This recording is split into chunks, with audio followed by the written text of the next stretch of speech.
Welcome in everybody to the Big Ten Student U Weekly Volleyball Show. Today we're going to be going over the Maryland game and the Iowa game from last week for the volleyball team. So starting off, the Hoosiers fell on the road Wednesday and on Sunday to Maryland and Iowa, both Big Ten opponents in the conference. Maryland so far this season could be considered their most devastating loss. They took a 2-0 lead early and then got reverse swept, going 3-2, losing the match, something they haven't done in the Big Ten this season. Each set, even the ones they won, the Hoosiers still found themselves down late in the sets, 23-18 in the first set and 22-19 in the second. So, strictly looking at the final score, it seems like they had controlled the match for a little bit, and then they never really did because they were almost always playing from behind. So, starting off with the Maryland game, I'm going to ask John real quick, what do you think about how that game went? Well, like you said, they found themselves down late in each sets, even the ones they won, so it seems like they never really had a grasp of the game. That being said, if you find yourself up 2-0 in any sort of Big Ten match, you really need to try and find a way to win because it is a very competitive conference. There's no way that you should be dropping games when you're up 2-0, especially against a team that Maryland at the time was only 2-4 in the Big Ten, which is not a great record for the conference. So in that sense, yes, you weren't playing well throughout the game, but you need to find a way to win these types of games, Jackson. Right, and Maryland was a very similar team in record to the Hoosiers and in RPI. And then they go on to Iowa, where it's a very similar game. They're up 0-1, or they're up 1-0 early, and then they lose 3-1 in that game. So it's a very similar kind of deal. Both games, sloppy offense, stuff like that. Sam, as he mentioned, you're up 2-0 in a Big Ten game, especially to a team that you should be able to beat, but they lose.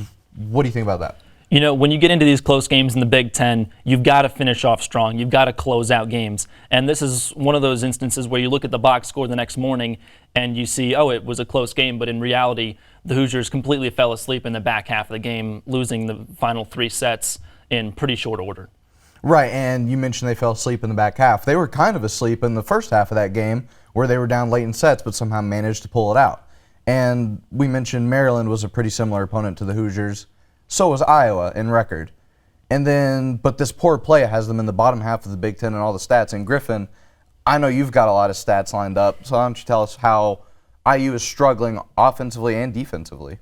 Although I wouldn't call myself a math guy or anything, but IU's hitting percentage for even someone that's bad in math is pretty woeful. They're worst in the Big Ten in hitting percentage, and it was especially bad last week. They hit just over 100 against Maryland, and then they were .087 against Iowa, including in the third set where they only had 9 points. They had a negative hitting percentage, meaning they had more errors than kills. You can't win games if you're not getting kills, if you're not doing anything offensively. And right now, IU's been sloppy with the ball, especially offensively. They need some players to step up and just play cleaner volleyball if they have an opportunity to win some games, especially on the road. Right, and on the road in the Big Ten, it's a pretty tough thing to do to win games. John?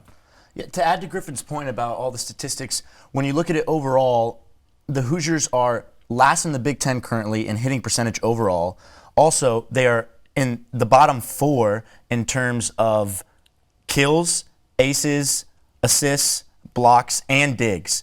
That's just not a place you need to be when you're the Hoosiers. So you can say, oh, the Hoosiers have been really struggling and they blew 2 leads against mediocre opponents last week. Yes, but in the same sense, they are a below mediocre opponent that somebody would have to play themselves. They are not very competitive when you look at the statistics overall in the full Big Ten standings, and it's honestly pretty disappointing. Right, and you mentioned the Big Ten standings. Indiana's 1-7 in conference, and that also makes them 1-7 for their last 8. Can you speak to that?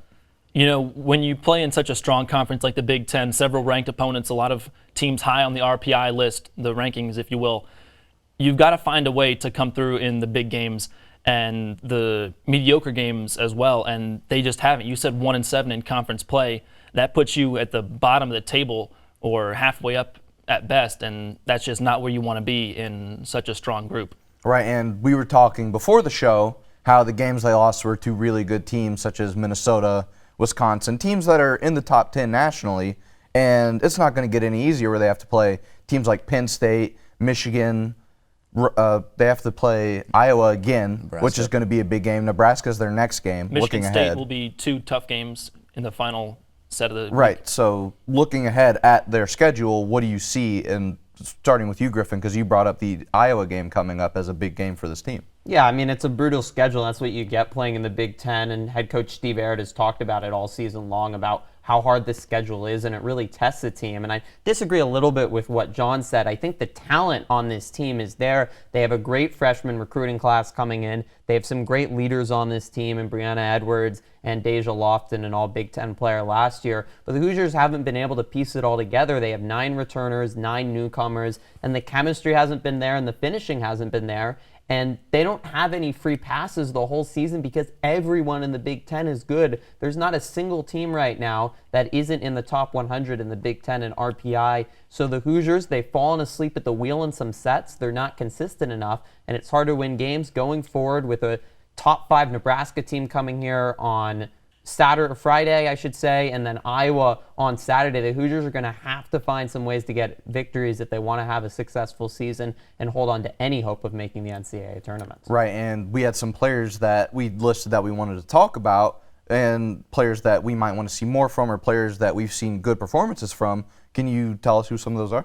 Yeah, well, luckily there have been some bright spots for the Hoosiers, and there's no doubt the future is bright. I think it starts with a couple freshmen. Haley Armstrong, the libero, arguably the most important position on the entire volleyball court as the defensive leader, has been really good for Indiana lately. She's cut down on her errors, as is Emily Fitzner, the starting center for IU, also a freshman. Those 2 freshmen have definitely improved over the course of the season, and the issue for IU hasn't been defensively, it's been offensively. So I think those are 2 bright spots that IU needs to capitalize on a little bit more. Maybe they switch up their game plan and try to force other teams to make mistakes, because throughout the season they've really tried to win games through their power and through their hitting of Deja Lofton and Brianna Edwards, and right now that's just not working for head coach Steve Aird. John, you have a player you want to mention? Well, not a player I want to mention specifically, but to add to Griffin's point earlier about how, yes, maybe I was a little too harsh on the Hoosiers and how they've played. They are very young. And to add to your point and how they have a good future ahead of them and they are impressive and young, is the fact that they have shown that they can beat good competition. Yeah. They beat Kentucky earlier in the year, and Kentucky was a very good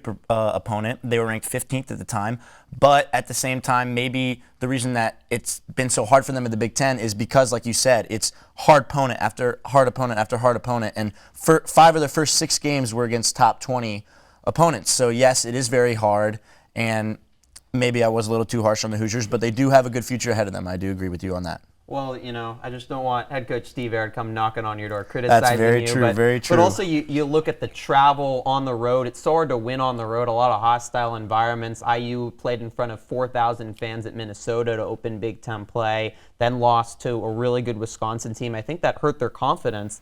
And out of their first now 8 games, just 3 of them have been at home in the friendly confines of Wilkinson Hall. So it's hard to win on the road. It's hard to travel. And you look at just this past week, they went to Maryland on Wednesday, then had to fly nearly halfway across the country to Iowa. And I think they just ran out of energy, especially when you look at the latter stages of that match. They lost the 3rd set 21-9, and Indiana's a better team than that, in my opinion. But the circumstances early in the season, I think they've been really tough for the Hoosiers. Griffin, you gave out a lot of big names there in terms of matchups to watch and matchups that we took a close look at.